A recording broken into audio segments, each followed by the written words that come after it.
minggu. Perasaan udah lama banget ya puasa. Ternyata lebaran masih lama. Mending ke Kiribati aja. Kiribati. Ups, 7 jam lebih cepat waktunya dari Indonesia. Lebih cepat pagi. Kalau di sini pukul 00, negara lain masih hari sebelumnya. Karena ini di Kiribati. Wah, mantep juga dong ya. Lumayan lebih cepat 7 jam lebaran. Kalau paling lama di mana? Of course, di Amerika, khususnya di Pulau Baker dan Pulau Howland. Kalau di Indonesia sudah pukul 00, di sini masih pukul 4 pagi di hari sebelumnya. Ih, lama banget. Udah, ke Kiribati aja. Lumayan cepet tuh lebarannya. 7 jam, bisa cepet makan siang. Jangan, ke Pulau Baker aja. Lebih lama bulan Ramadannya. Artinya lebih bisa banyak dapetin pahala. Oke, mending gak usah lagi puasa. Kan udah 2 minggu puasanya lumayan kan. Makan siang.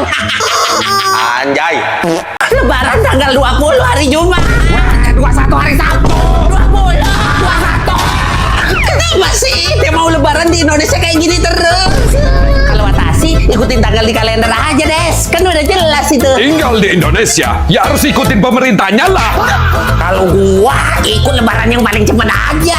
Biasaan lu puasa aja milih yang paling lambat. Giliran lebaran milih yang paling cepet. Lu bodo amat. Kalau mau paling cepat lebarannya, ikut tarekat Naqsyabandiyah di Sumatera Barat aja, Bang. Seriusan? Kapan lebarannya tuh? Kita lebarannya tanggal 19 Maret, hari Kamis. Wih, cepet banget. Kok bisa kayak gitu sih? Soalnya kita menentukan hilangnya pakai hisab tertentu dan pakai hitungan tarekat kita juga. Makanya kita sering puasa lebih awal dan lebaran juga lebih awal juga. Biasanya beda 1 sampai 2 hari dari pemerintah. Gimana? Jadi ikut lebaran nggak hari ini? Ya, tapi itu kecepetan. Gua ikut. Gua ikut lu aja. Ikut Gua mau ke kamar mandi. Ya udah sih, ikut. Mantap nih. Habis pemilu cair. Pemilu di Indonesia dapat duit, enak banget. Enggak. Lah ini duit gua. Pemilu di Indonesia itu adil, jujur dan adil. Jadi ya, pemilu Indonesia yang mantap lah. Pemilu mantap itu dia di negara gua. Kita dari 2005 udah pemilu secara online gitu. Jadi waktunya lebih efisien. Nggak ada tuh ngitung suara manual sampai malam. Jadi langsung kehitungan suaranya. Nggak ada main coblos-coblosan tuh, nggak ada. Ya, bukan negara gua doang yang coblos. Ini India juga masih pakai coblos kok. Iya, masih pakai. Tapi di beberapa daerah terpencil aja kita pakai. Tapi keseluruhannya kita udah pakai mesin elektronik untuk pemilunya gitu. Di San Marino tuh aneh juga pemilihannya. Masa bupati milihnya 6 bulan sekali? Aneh kan? Masih mending gua pemilu 6 bulan sekali. Lalu pemilunya pakai kotak kardus.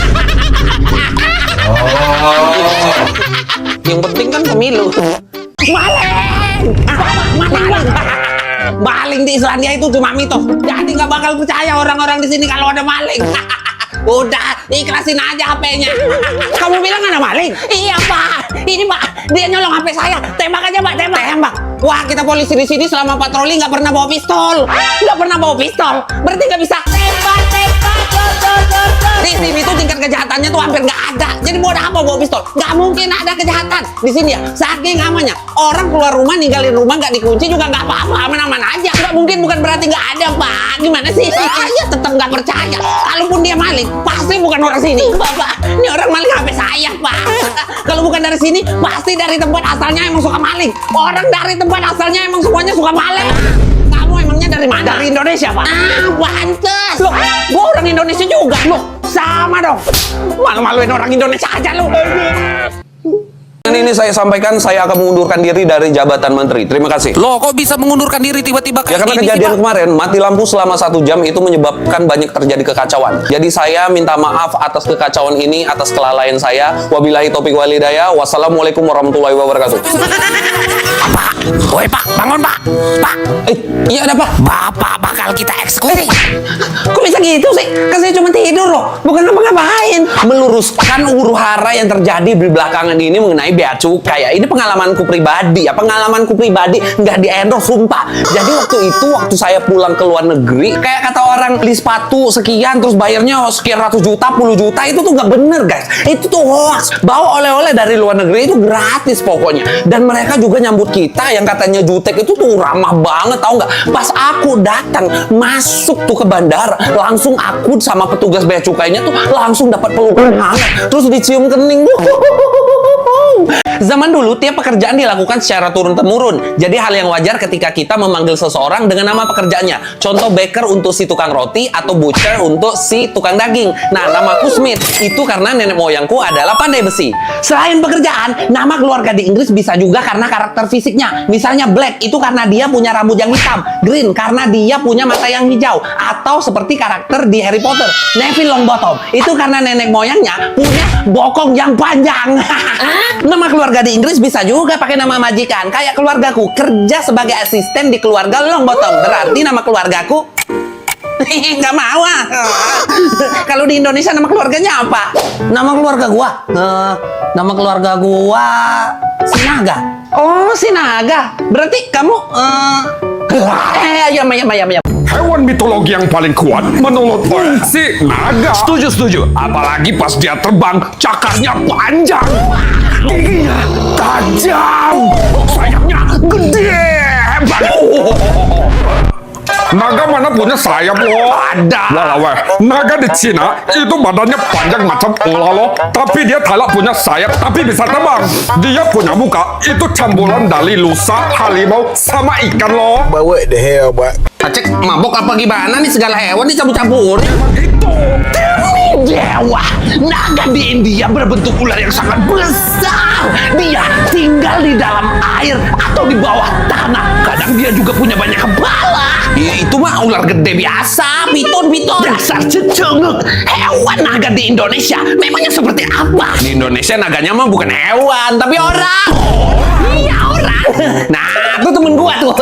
Uco, sini. Sebutin marga lu apa?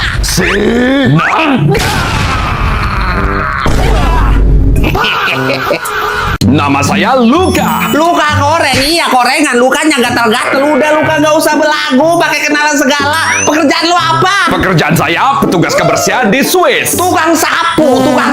Luka borong, Luka koreng. Nggak usah sok-sokan ngomong petugas kebersihan, tukang sapu. Itu pekerjaan receh. Gajinya receh, telat dibayar juga kadang-kadang. Berapa gaji lu sebulan? 4.500 franc Swiss atau sekitar 92 juta rupiah per bulan. Kok gede sih?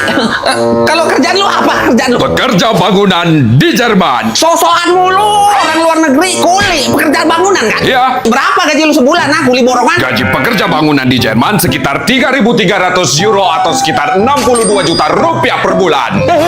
Kok beda ya dari negara gua? Kalau lu kerjanya apa kerjaan lu? Kurir pakai di Jepang. Tukang paket. Ya. Cocok. Mukanya kayak muka barang restoran gitu. Aman kan kerjaan di sana kan? Nggak sering berantem sama yang customer COD-an gitu kan? Gaji lu sebulan berapa ya? Aman dong, karena 1 bulan kerja jadi kurir di Jepang itu kita bisa dapat 300.000 yen atau sekitar 33 juta rupiah per bulan. Info loker dong.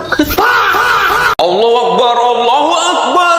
Ya masa azan sendiri sih buat buka? Mana azannya sih, kok nggak ada azan di sini? Nggak bakal ada azan di sini. Soalnya orang Korea Utara mana ada yang Islam?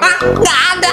Nggak ada orang Islam berarti nggak ada masjid. Nggak ada masjid berarti nggak ada azan. Aduh, kalau masjid ya ada. Lah kok nggak azan? Masjidnya di mana? Masjid Ar-Rahman, masjid di kedutaan Iran. Itu satu-satunya masjid di Korea Utara. Tapi yang nggak azan juga, soalnya pengeras suara diatur banget di sini. Jadi penasaran. Terus agama di sini apa aja? Banyak kok. Tapi pada prakteknya kita tuh menganut ideologi Juche, yaitu pemujaan terhadap pemimpin seperti Oba. Siapa? Artis mana artis? BTS, Jackson, mana? Oba. Itu Oba. Kirain siapa? Lu masih mau bangun nggak besok pagi?